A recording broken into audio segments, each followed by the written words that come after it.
अभिमन्यु वध महाभारत में अधर्म की पराकाष्ठा का उदाहरण है। महाभारत युद्ध के 13वें दिन की बात है। युधिष्ठिर को चक्रव्यूह में फंसाकर बंदी बनाने की मंशा से कौरवों ने अर्जुन को दक्षिण की ओर युद्ध में फंसा रखा था। युद्ध के नियम के अनुसार यदि कोई योद्धा किसी योद्धा से युद्ध करते समय बीच में युद्ध छोड़कर भाग जाता है तो उसे हारा हुआ माना जाएगा। इस कारण से अर्जुन दक्षिण की ओर से ही युद्ध कर रहे थे। समय की गंभीरता को समझते हुए द्रोणाचार्य द्वारा चक्रव्यूह की रचना की गई। यह चक्रव्यूह पांडव सेना की अत्यधिक क्षति तथा युधिष्ठिर को बंदी बनाने हेतु आगे बढ़ रहा था। चक्रव्यूह का दूसरा नाम पद्यव्यूह है। इसको भेदना अति गोपनीय है। युधिष्ठिर को चक्रव्यूह भेदना नहीं आता। यदि वह इस चक्रव्यूह में आते हैं तो निश्चित ही बंदी बनते और पीछे हटते, तो उनकी हार मानी जाती। कौन कौन चक्रव्यूह को भेदना जानता था? महाभारत काल में चक्रव्यूह भेदने एवं उससे बाहर निकलने का पूर्ण ज्ञान केवल श्री कृष्ण, अर्जुन, द्रोणाचार्य एवं प्रद्युम्न जो श्री कृष्ण के पुत्र थे उनको था। इनके अलावा केवल अभिमन्यु ऐसे थे जो चक्रव्यूह में प्रवेश करना जानते थे। अपनी माता के गर्भ में रहते हुए तेजस्वी अभिमन्यु ने चक्रव्यूह भेदना सीखा था। जब अर्जुन अपनी गर्भवती पत्नी सुभद्रा को चक्रव्यूह भेदना समझा रहे थे, परंतु माता के बीच में सो जाने के कारण अभिमन्यु पूर्ण ज्ञान नहीं ले सके। चक्रव्यूह भेदना तो सीख लिया परंतु बाहर निकलना नहीं सीख पाए। अर्जुन एवं सुभद्रा पुत्र अभिमन्यु एक कुशल योद्धा थे।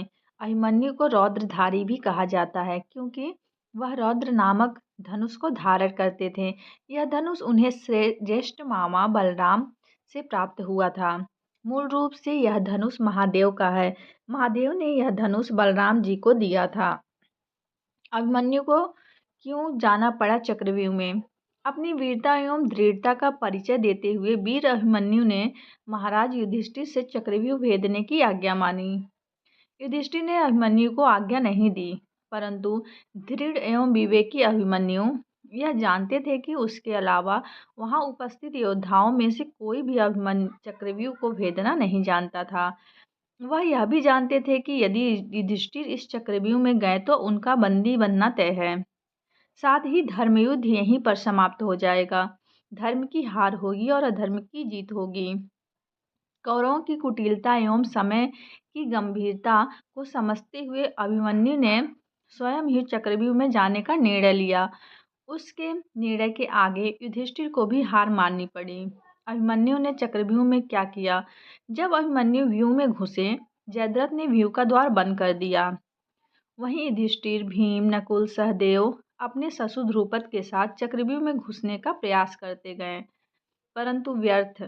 व्यूह के बाहर उन्हें जयद्रथ जैसे कौरव पक्ष के योद्धाओं से युद्ध भी करना पड़ रहा था। जब रौद्रधारी अभिमन्यु ने चक्रव्यूह को भेदना शुरू किया तब उसके किसी की प्रतीक्षा नहीं की। वीर सुभद्रा नंदन एक के बाद एक घेरे भेदते गए। रास्ते में आ रही कौरव सेना को ऐसे छलनी कर रहे थे मानो कोई माली घास काट रहा हो। अभिमन्यु युद्ध में से एक छोटे से बालक थे, परंतु अति श्रेष्ठ योद्धा। छठे घेरे को पार करते करते अभिमन्यु ने रुकमार्थ, बृहद्वाला, लक्ष्मण तथा कर्ण के 7 पालक भाई, 6 परामर्शदाताओं, शैल के पुत्र सहित कई योद्धाओं को मार डाला। वीर अभिमन्यु पर किसने हमला किया? यह सब देख कौरव पक्ष विचलित हो उठा। वीर अभिमन्यु से कौरव पक्ष के योद्धा एकल युद्ध करने में अक्षम प्रतीत हो रहे थे। दुर्योधन पुत्र हानि से क्रोधित किसी भी मूल्य पर अभिमन्यु की मृत्यु चाहता था। दुर्योधन द्रोणाचार्य से अभिमन्यु पर मिलकर हमला करने का आदेश दिया। महाभारत के युद्ध में जो पक्ष अधर्म का प्रतीक था उसने अपना परिचय देते हुए अधर्म की पराकाष्ठा दिखलाई। युद्ध के नियमों को तोड़ते हुए वीर योद्धा अभिमन्यु को बहुत सारे योद्धाओं ने मिलकर क्षति पहुंचाई। वीर बालक अभिमन्यु पर द्रोणाचार्य, दुशासन, अश्वत्थामा, कर्ण, शकुनि, दुर्योधन, कृपाचार्य, कृतवर्मा, वृषसेन और द्रुमसेना द्वारा हमला किया गया था। सारे योद्धा मिलकर इतनी वेग से अभिमन्यु के रथ पर हमला कर रहे थे कि अभिमन्यु का रथ टूट गया, परंतु अभिमन्यु ने हार नहीं मानी। अधर्मियों के अधर्म की पराकाष्ठा वह धरती पर खड़े होकर भी युद्ध करते रहे। उसकी ढाल मार के गिरा दी गई।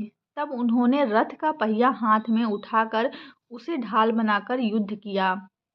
इस बीच जयद्रथ ने पीछे से महान योद्धा अभिमन्यु की पीठ पर भाले से प्रहार किया। भाला वीर अभिमन्यु के शरीर को भेदता हुआ बाहर निकल गया। फिर एक के बाद एक कौरव पक्ष के योद्धाओं ने अभिमन्यु को बार बार वार किया। सुभद्रा नंदन अभिमन्यु वीर गति को प्राप्त हो गए। साथ ही उन पर वार करने वाले कौरव पक्ष के सभी योद्धा निम्न प्रतीत हुए। जब अर्जुन चक्रव्यूह को भेदते हुए अंदर पहुंचे तो अपने पुत्र की यह अवस्था को सहन नहीं कर पाए। तभी अर्जुन ने जयद्रथ वध की शपथ ली थी। महाभारत के युद्ध में बहुत से महान योद्धाओं ने युद्ध लड़ा, परंतु जो साहस, शौर्य एवं क्षमता वीर अभिमन्यु की थी वह किसी और की नहीं। सुभद्रा नंदन देवी द्रौपदी के प्रिय पुत्र अभिमन्यु अमर हैं। अभिमन्यु की वीरता सदैव प्रेरणादायक रहेगी।